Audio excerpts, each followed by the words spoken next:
İzleyap kanalından yeni bir video ile selamlar arkadaşlar. Bugünkü doğa yürüyüşü videomuzda sizlere çakşır ve yağ otu hakkında biraz bilgi vereceğim.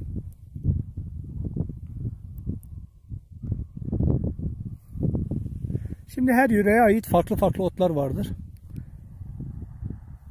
Tabii ki bu YouTube kanalının böyle bir özelliği var. Herkes kendi yöresine uygun belgeseller, filmler, küçük videolar hazırladığı için çok değişik şeylerle tanışıyoruz, karşılaşıyoruz. Ben de böyle bir değişik video olsun dedim. Böyle bir video yayınlayayım dedim. Şimdi bu videomda sizlere çakşır bitkisi ve yağ bitkisi hakkında bilgi vereceğim. Yağ otu hakkında bilgi vereceğim. Bizim bu yöreye ait bir bitki. Çakşır otu acı bir tada sahip. Hatta son zamanlarda bu bitkisel bazı hocaların kökünün çayını yaptığı, çakşır çayı yaptığı dedikleri bitki doğada hemen hemen tüm bölgelerde olan bir bitki. Fakat bunun yanında şöyle küçük yetişen çakşırın farklı bir çeşidi olan yağ bitkisi var. Bu bitki de bizim buralarda yenen bir bitki. Çakşır yenmiyor fakat bu bitki yeniyor.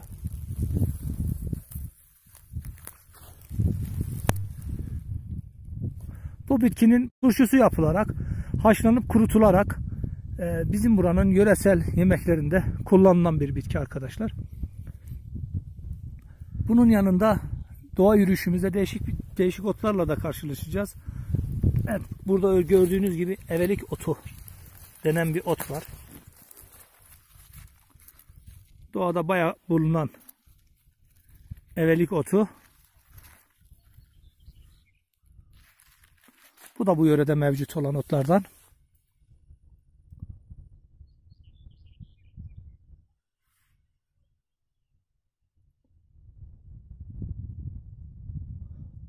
Burası yayla. Şimdi yaylamızdaki doğa yürüyüşünü başlatalım arkadaşlar.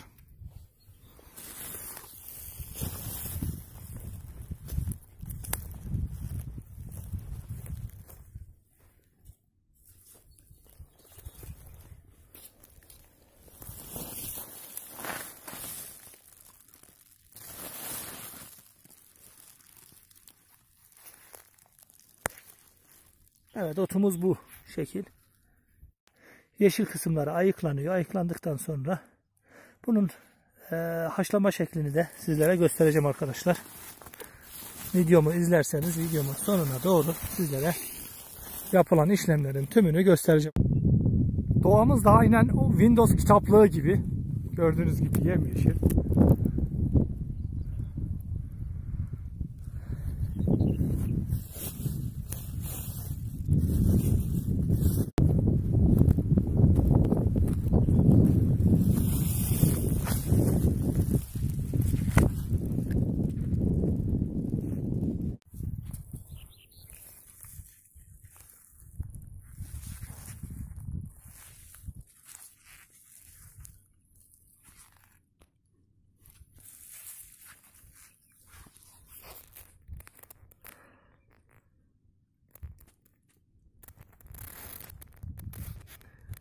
Çakşırdan ayırt etmek oldukça zor. Şöyle pıtırlı olması çakşırdan ayırt edici bir özelliğinin olduğunu gösteriyor.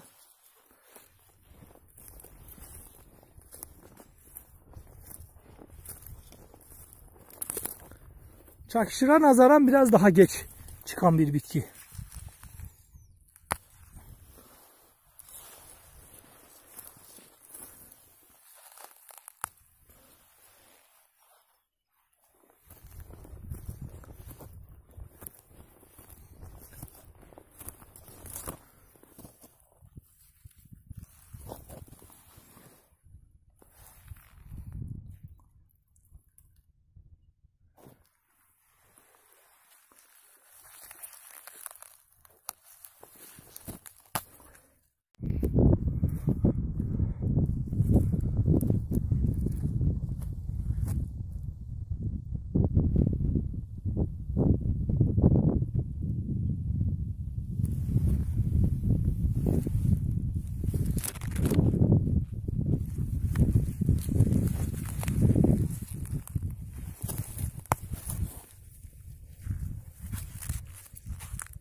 Arkadaşlar doğa yürüyüşünde yine karlı biz çıktık.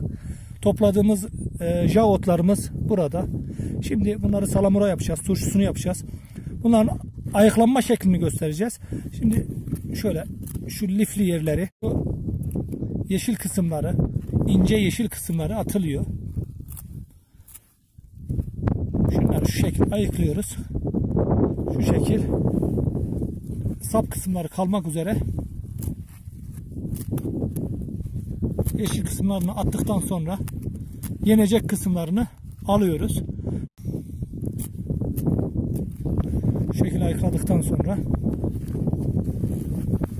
haşlama işlemine geçeceğiz.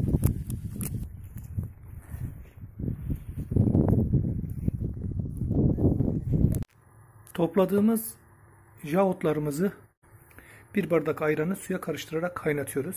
Kaynattıktan sonra şu otlarımızı içine atıyoruz. Attıktan sonra bastırıyoruz. Kaynamış suda 15-20 dakika haşlandıktan sonra şöyle elinizle sıktığınızda şu kıvama gelir. Şöyle ezilecek bir kıvama geliyor. Haşladığımız otlarının üzerine su alacağız. 2 gün üst üste suyunu değiştirdikten sonra acısını verecek. Acısını verdikten sonra turşu suyuyla salamura edilecek. Salamura olduktan sonra yenmeye hazırdır. Kanalıma abone olup beğenmeyi unutmayın.